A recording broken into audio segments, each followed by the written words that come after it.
Hi,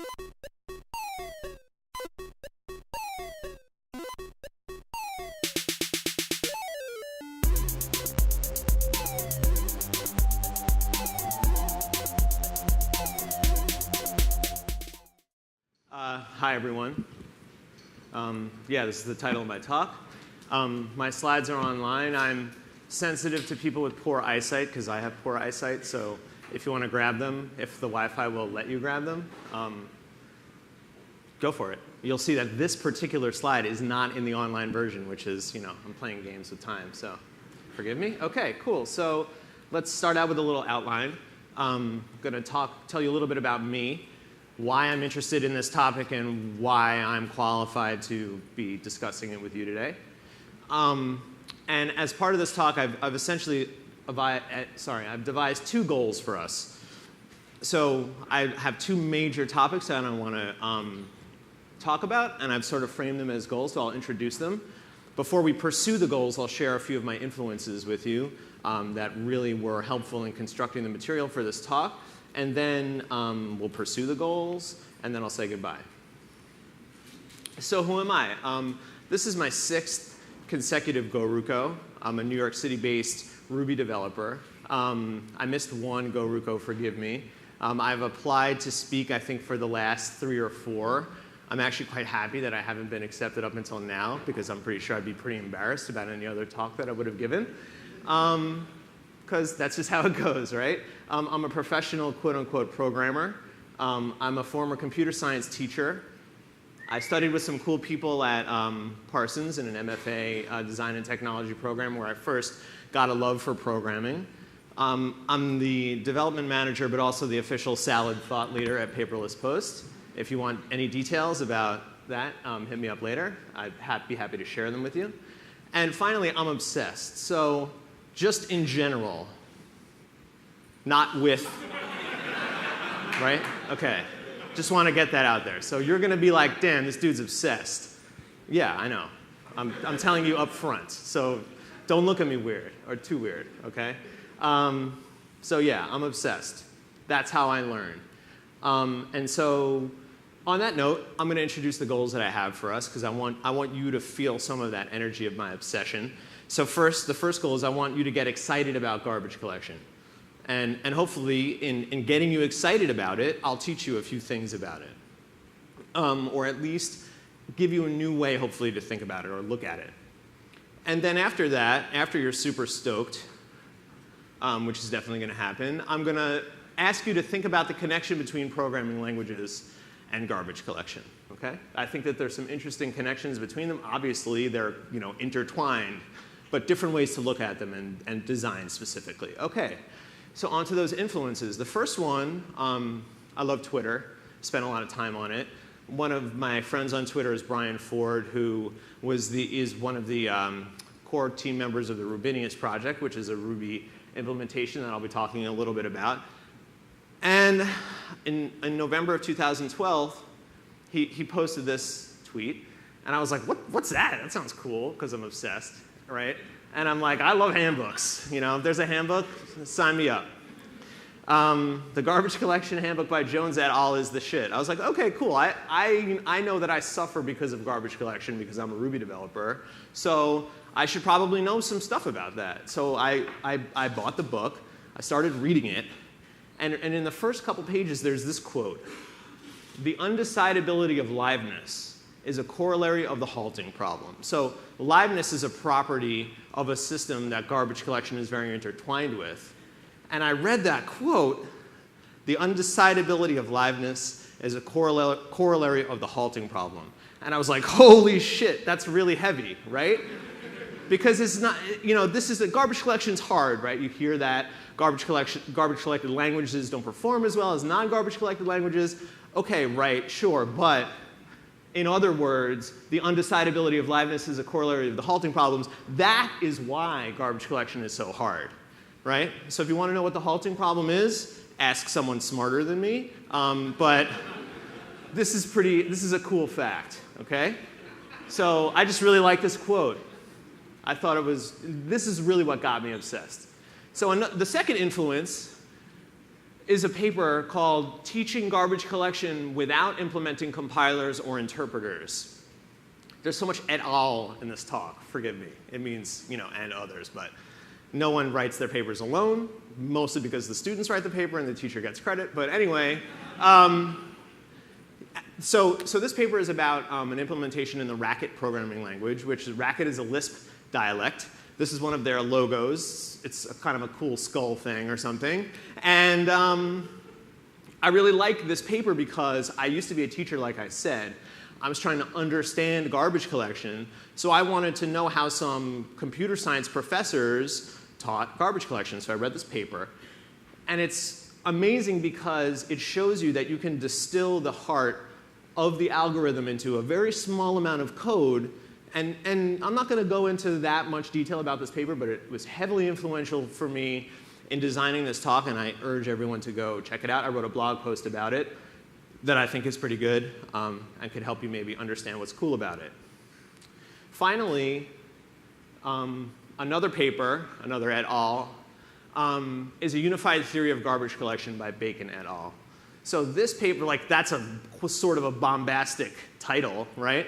A unified theory of garbage collection. I don't know, unified theories sound like, those are pretty challenging things to establish in whatever field you're talking about. So since I was reading a lot about garbage collection, I wanted to hear about this unified theory, and it turns out to be super impressive and very insightful, and I hope to share a little bit of the insight in this paper with you.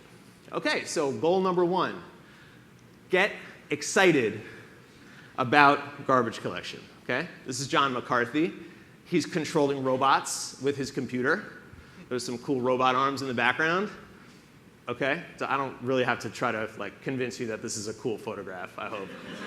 If you don't think this photo is cool, then you're not going to get excited about garbage collection, and go grab a coffee.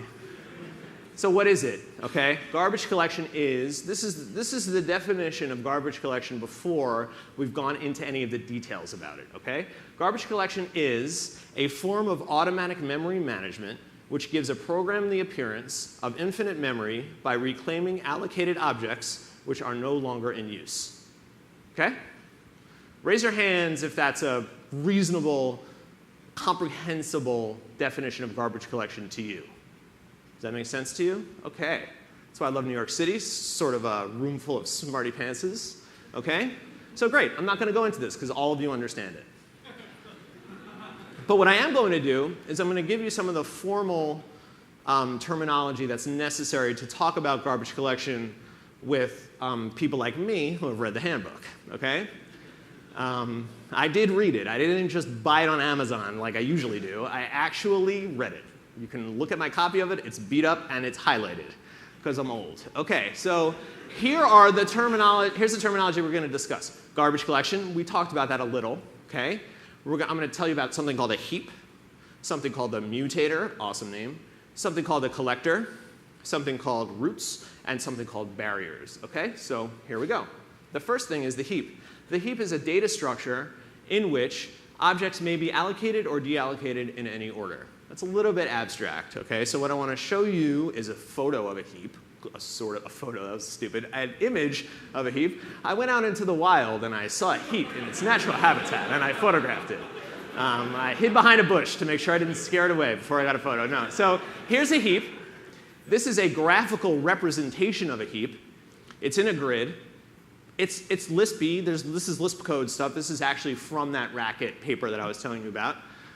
I'm not going to tell you anything about this. I just want you to look at it and go, okay, cool, that's a heap. There's numbers, right? What do you notice about this heap? You can probably address any of the cells in this heap, given that the top axis and the left axis, x and y axes are labeled, right? So I could say, what's at 25 or 25? And you'd say, oh, the value 20. Okay? So a heap is a representation of the objects that you have allocated in your program in memory. And how you lay out those objects on that heap is one of the arts of garbage collection. Okay, I'm satisfied with that. Mutator. It's the part of a running program which executes application code. So the mutator in a system is your code. It's the thing, it got its name because in a mathy way, it is seen from the point of view of the collector as essentially mutating an object graph. That's why it's called a mutator, Okay, it changes things. Okay, it's the thing that does stuff, period. So for example, here's your active record base Rails class. This is your mutator. Okay, it requires a lot of memory. A collector is what it sounds like, I think. It's the part of a running program responsible for garbage collection. So if I'm running a Ruby process with that book thing code that I showed you, that would be the mutator. And then in the background, the garbage collector doing its job is the collector. OK? And here's some code from Ruby's garbage collector. It's in C. It's purely illustrative. You're not meant to read it. So now that you have some terms, garbage collection is automatic memory management. While the mutator runs, it routinely allocates memory from the heap. If more memory than available is needed, the collector reclaims unused memory and returns it to the heap. Okay? So this is sort of like, still sort of a surfacey definition, but it uses the technical terms that I introduced to you. Okay? Memory comes from the heap. It's returned to the heap. It's used by the mutator. It's sort of lorded over by the collector. And that's enough. Okay? So that's good. OK, now let's go on a little bit. I want to talk a little bit about the history of garbage collection. So 1960 was a really good year for garbage collectors. It was the year that both of them were invented. OK? And you would never be able to guess by the titles of these papers that that is what they contain. But John McCarthy, that awesome robot dude in the other photo, wrote a paper called Recursive Functions of Symbolic Expressions and Their Computation by Machine Part 1 in 1960, which is probably in the top 3 things ever written, period, in my estimation. Certainly one of the most important documents in the history of computer science. It's basically where Lisp and garbage collection and a lot of other stuff came from. George Collins, who's another guy, he suffers because there aren't as many cool-looking photos of him controlling robots. He wrote something called a method for overlapping and erasure of lists. Also, what? OK. So how we think about these is that, I mean, and so I just for really quickly, this is archaeological stuff, right? Like, we say that garbage collection came from these 2 papers. You will pick up these papers, and that will not be immediately apparent to you. Okay? But over time, the more that you learn about the subject, the more that you see how those influences come about. So I'm really interested in those kinds of things. So McCarthy's style is called mark and sweep or tracing. So McCarthy's style is called mark. So we're going to get right into those algorithms right now. So in order to talk about mark and sweep or tracing collectors, we need to talk about what are called roots. So roots are references. OK, so a reference is an object on the heap, right? So the heap contains objects. Objects have addresses. You refer to the objects on the heap by their addresses. OK, so references from one object to another object are quite common, right? You can, if you don't know that concept, eventually you will. It's quite common for objects to refer to each other for a variety of reasons. So again, the roots are references that are directly accessible to the mutator without going through other objects. The significance of that is that when garbage collection happens, the roots are the place where this traversal of everything in the heap happens. Okay, so mark and sweep happens in this way, and I'm going to describe this to you now. You're not going to fully understand what roots are until I show you some stuff. So let's look at the code. Okay. This is Ruby pseudocode for a mark and sweep algorithm in a few slides. Okay? This is sort of why I put my slides online. If you have a neighbor that has them on, please look along. So the new method, okay, so I'm going to show you mark and sweep, and then I'm going to show you reference counting. One thing that they have in common is that they both have a new interface, and that is supposed to be, how the program will allocate that memory, right? Of course, this is made up because you don't do any of this in Ruby, right? I'm trying to show you in Ruby how it works in Ruby more or less, okay? So new, the first thing that we do when we want a new object is we try to allocate memory. We say allocate. That's a method. And I say, is ref nil? If it's nil, that means I didn't get any memory, right? Okay, so if it's not nil, I just return that ref. Give me an address off the heap for a spot that's free that I can use for memory. Okay? If I can't get a reference, mark and then sweep, which are garbage collect, right? Reclaim the space on the heap from the unused objects so that I can maintain the appearance of infinite memory while my program runs. Mark and then sweep, then allocate again. If I don't have a reference now, peace, I'm out of memory, I can't be of service to you right now, my program will probably crash. Otherwise, then just return that ref. Okay, that's new. Mark introduces one new concept that wasn't heavy enough for me to put on a slide of its own. It's called a work list. It's just an array that the algorithm uses to aggregate addresses that it will later sweep. Okay? So basically what it does is we make a new work list.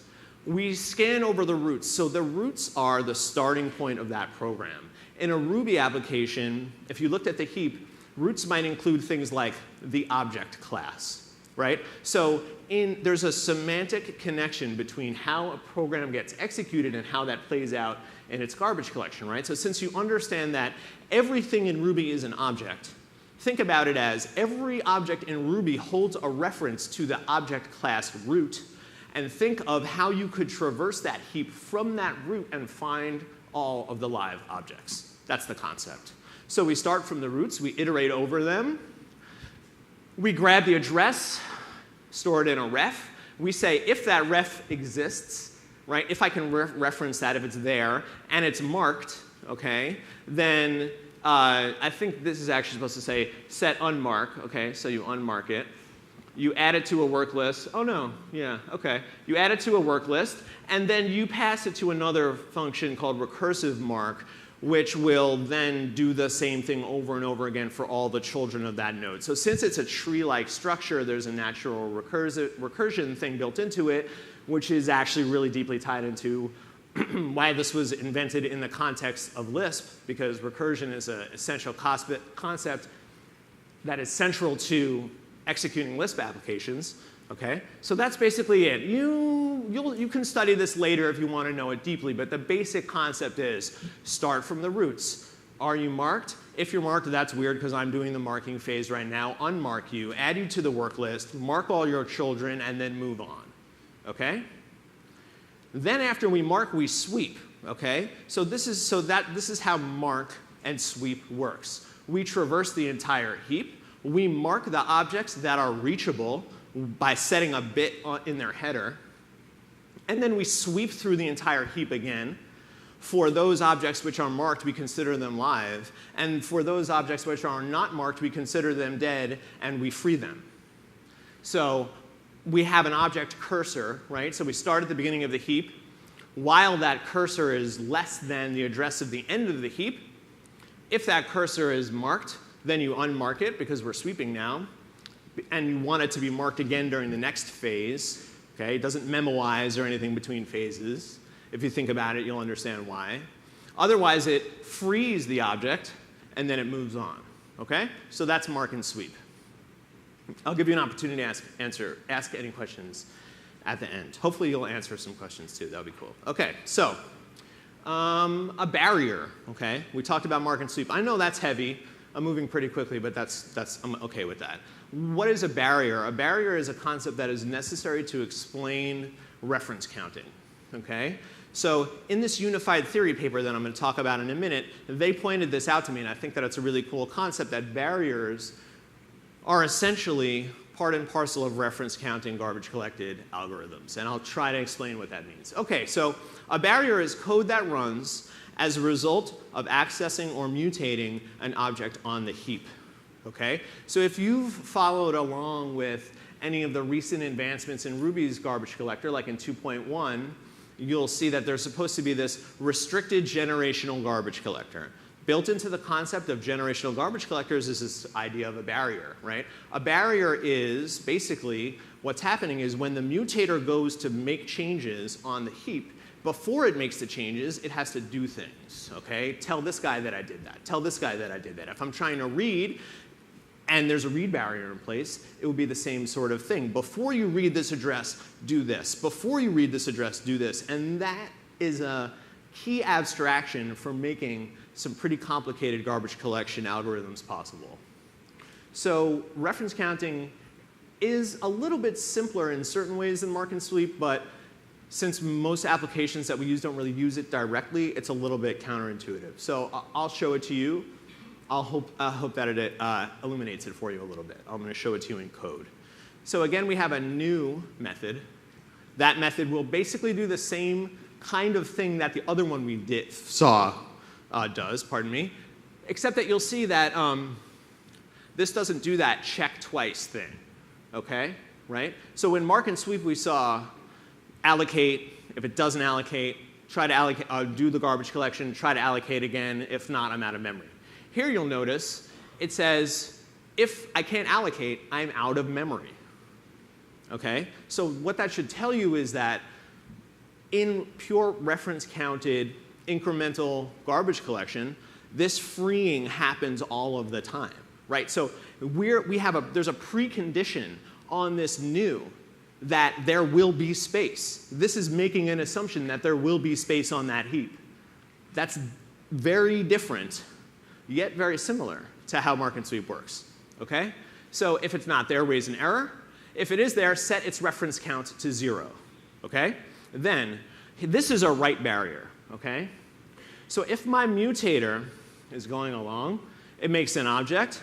I have to, if the object that I'm looking at has a reference to another object, I will add that reference, I will delete the old reference, and then I will store the new reference on this list. Okay, this is a little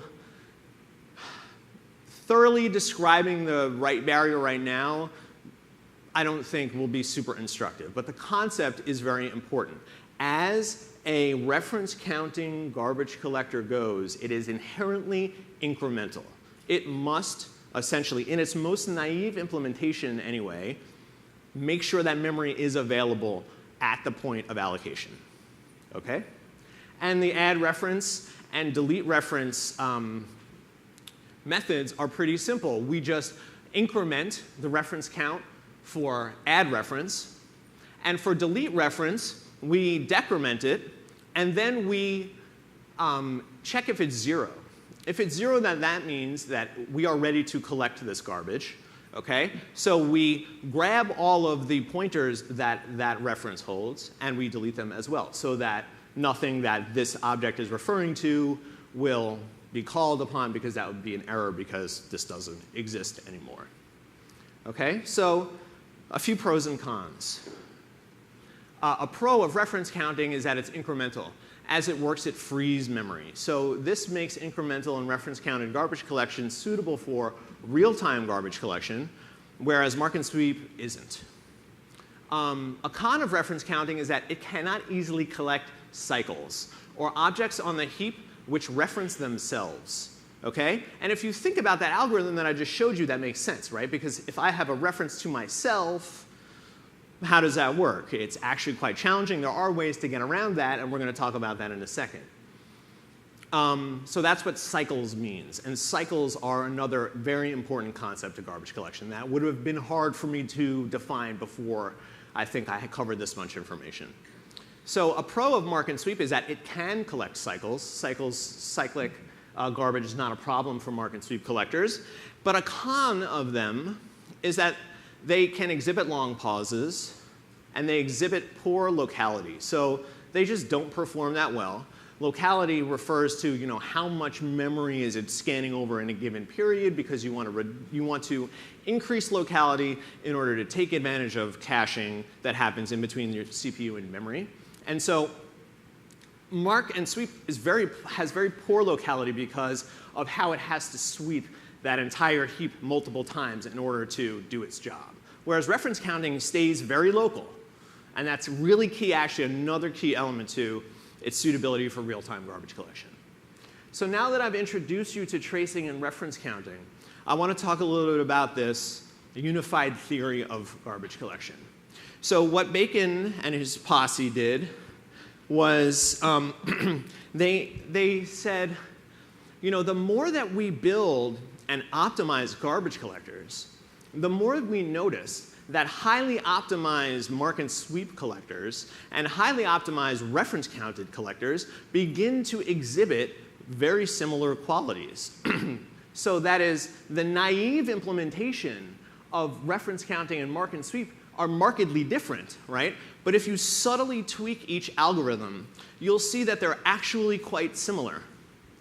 And on that note, not most, I think every truly successful garbage collector is a hybrid of reference counting and mark and sweep. And they also did this awesome thing where they formalized garbage collectors with a uniform cost model. So what they basically did was they created a fixed point formula which allows them to calculate how much work each of these algorithms needs to do in order to get its job done. So I think that's really cool, right? And so Jones talks about this in his book, and I kept reading this paper over and over again, and I wasn't understanding it until I realized here's the thing. So let's talk about those subtle tweaks, okay? So one more time. The unified theory says mark and sweep and reference counting in their most naive implementations are very different from each other, right?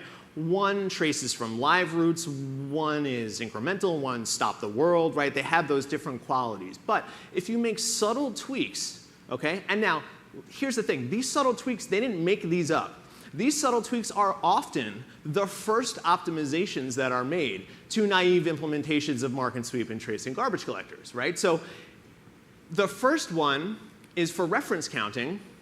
Constantly doing that freeing as soon as you get to that free is an expensive operation. So when you find that that reference count has been reduced to 0, you might not want to free that right away. You put them on a list. Okay, then you put them on a list, then you free everything on that list at once, and then guess what happens when you free all that list at once?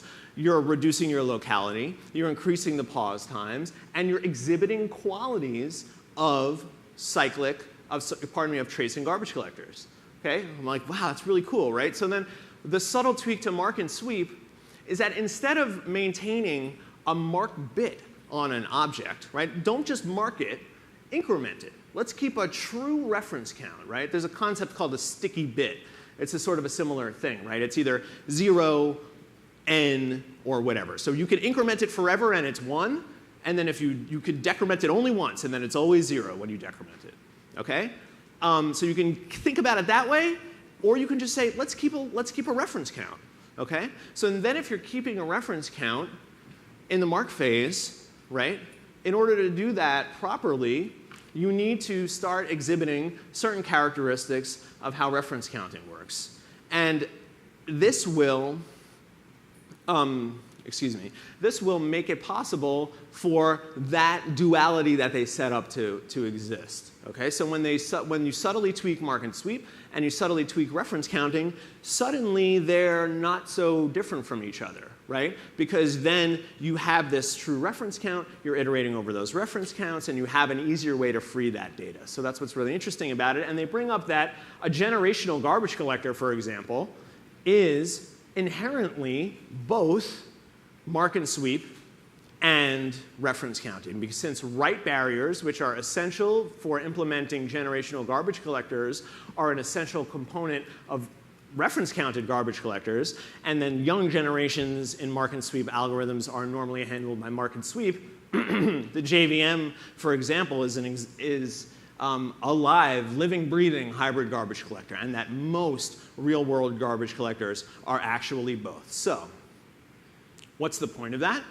The point of that is that the design of garbage collectors can be made more methodical, because what you can do is recognize that the construction of your garbage collection algorithm is essentially based on these 3 decisions that you make. How will you partition your heap? Will you divide it up into smaller spaces, or will you not? How will those sections be traversed? Okay? And then what other kinds of trade-offs are you willing to make with respect to space versus time in order for your garbage collector to suit the needs of your particular application? Okay? So exhale. Okay? I know that was exciting. Okay?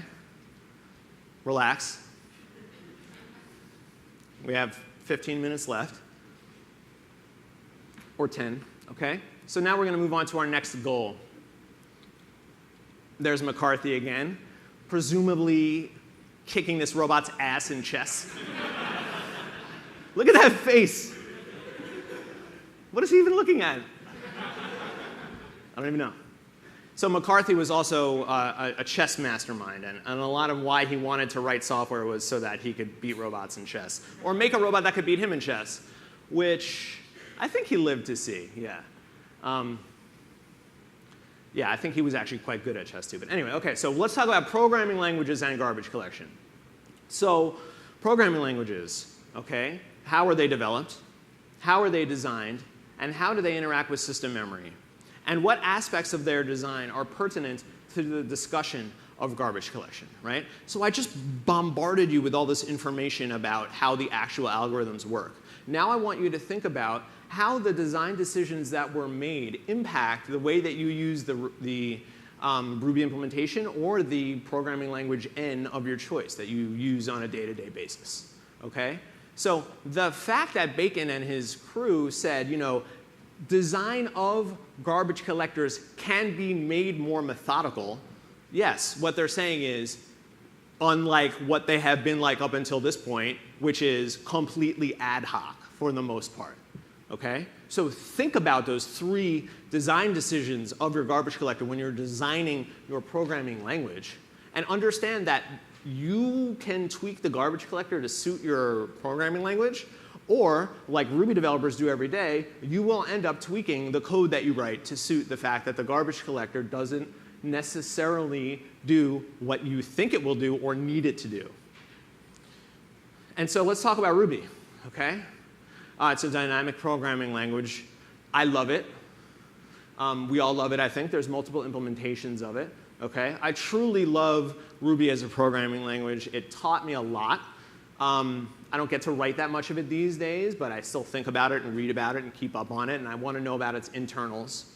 So I'm going to talk to you about the 3 main implementations. MRI, which is the reference implementation, it had simple beginnings. A very standard, conservative, naively implemented market sweep garbage collector, okay?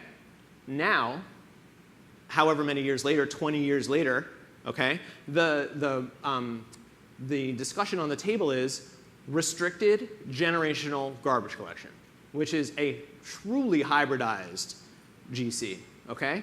Now, it's highly compromised because of something that's called its conservatism, which I'm not going to talk about in this talk because the conservative aspect of a garbage collector is a little bit beyond the scope of what I'm trying to get into. But if you want to know about Ruby and how the garbage collector in Ruby works, specifically MRI, you need to understand the concept of conservatism. Okay? So it's conservative. And it's in a place now where it's good, but it could be better. Okay? And I feel that the reason that I think it can be better is because there has been a lot of research done since these decisions have been made that show us that you don't have to bend the GC to fit the programming language's needs or vice versa. You can just do it the way you want it. Okay? It is possible. And if anyone is curious about that, I'd love to talk to you about this later. Rubinius is a thoroughly modern, garbage-collected implementation of Ruby. It has recently pushed some concurrent and parallel components to its market sweep garbage, generational market sweep garbage collector, also very hybridized, very modern, very actually well designed in a lot of ways. And since Rubinius has sort of, in the Haskell sense, avoided success up until this point to an extent, it's not a diss at Rubinius at all. If you don't know what I mean by that, read up what avoiding success at all costs is good. Okay? And since Rubinius has done that a little bit, they've been able to play with stuff a little bit more than MRI has. MRI is very successful in that sense. JRuby leverages the power of the JVM. Okay? It has to do some special magic on top of that to make sure that that's possible. It's not just like plug it in and it works. No, the JRuby team has had to do a lot of work to make Ruby work on top of the JVM and work nicely and cooperate with the garbage collector. They're experimenting with some really interesting stuff with inline caching and a lot of other things that just make it a very attractive Ruby implementation if predictable, tunable garbage collectors are something that you care about. So let's talk about Java. there have been massive amounts of research into the JVM's GC. I think it's probably one of the software projects with, it has to be up there in terms of the number of man hours that have been put into it, the JVM period and the GC in general. There are multiple pluggable, changeable implementations of Java and its VM, but the basic concept is that they understand the importance of garbage collection and putting work into it. It's adaptive, it's tunable, and it has a hybrid approach. Okay? When you think of the JVM's GC, you typically think of this generational garbage collector, but it's actually, you can do a lot of different things, and there are real-time JVM implementations too that use more incremental garbage collectors in order to achieve that goal. So Java is an interesting case here, right? Because it has grown over time. It has been quite successful, but because of its memory model, for example, that makes manipulating and playing with the garbage collector easier than it would be in MRI Ruby. Yeah, highly tunable. Tunable is good. That is really one of the essential concepts that you should know about if you want to know more about garbage collection and how it impacts the programs that you run. Okay? Garbage collection is a very diverse subject, and the algorithms, like within those 3 decisions that you have to make, there are hundreds and hundreds of possibilities. So the answer is that there isn't a garbage collector that is best for a program, right? It's like, what's the program? What does it do? How does it use memory? What's its locality like? That is how you should determine, does it have real-time guarantees? Do pauses bother you, right? Think about, as usual with programming and engineering, think about the actual problem you're trying to solve, not the tool that you feel like it would be fun to use, okay? When other people's money are on the line. So finally, let's talk a little bit about Haskell. It's a strictly and statically typed programming language. Its type checker and compiler heavily informs the garbage collector. And one reason that I wanted to bring it up is because the design of Haskell, the programming language, makes certain aspects of its garbage collector a lot easier. Okay? So because Haskell is purely functional and all of the data structures are immutable, you never have a situation where older objects refer to newer objects, right? Things always point backwards in time. So you have a lot of problems taken off the table for you right there. And they are capable of, so they're leveraging these programming language design concepts to make it possible for them to experiment with the garbage collector, to change the garbage collector over time, and actually, because of these functional and immutable aspects, have been able to do things like, just introduce a garbage collector that, doesn't break any code, is capable of parallelizing a bunch of the garbage collected work. So it's another interesting example where the interplay between the language and its garbage collector, it's different, right, than what we're used to in Ruby. So this is sort of like why I wanted to highlight this, because things do change. Ruby's GC will change and does change over time, and so do other programming languages, and here's how they do it.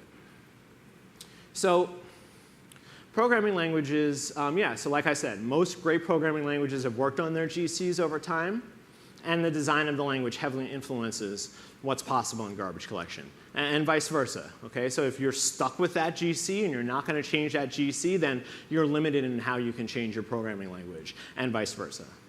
I think I said that twice. Okay, cool. So here's a quote from Henry Baker, who is credited with inventing another really cool aspect of incremental garbage collection, semi-space collection. And he said, GC is not a generic solution for memory leaks, but a correct GC is a generic solution for dangling pointers. Just as there is no general solution for loops due to undecidability, there is no general solution for leaks. Okay, so that's like not the sexiest quote, right? But in its context, it's super heavy in a lot of ways to me, okay? Because this is someone who's on the verge of, attempting to figure out just what's possible in programming. In computer science, what can we do? This isn't a snarky way. This isn't 2013 saying, no garbage collector fits in it. This is like, whoa, what is even a program, right? And so that's what's so awesome about this quote. Just as there is no general solution for loops due to undecidability, there is no general solution for leaks. It's beautiful. Just you could stare at that, unpack it for a while, okay? So in conclusion, garbage collection is a fascinating discipline, as I have clearly demonstrated. Deep knowledge of your tools is very helpful in understanding them and using them day to day, okay? That's really what this talk is about. I got really excited about something. I needed to share that with you because I feel like you will all greatly benefit from it. And if we understand GC better, we can fail at using Keynote. We can make... Yeah, I did that on purpose. It's like an open-ended thing. Answer yourself, no. It's supposed to say we can make Ruby better, okay? Okay, because we can, for real, right? There are a lot of people working on these hard problems. They're not as hard as you think they are, okay? You're smart. Here are the works cited. I published these slides so you can see them. Here's my information, and that's all I have. Thank you very much.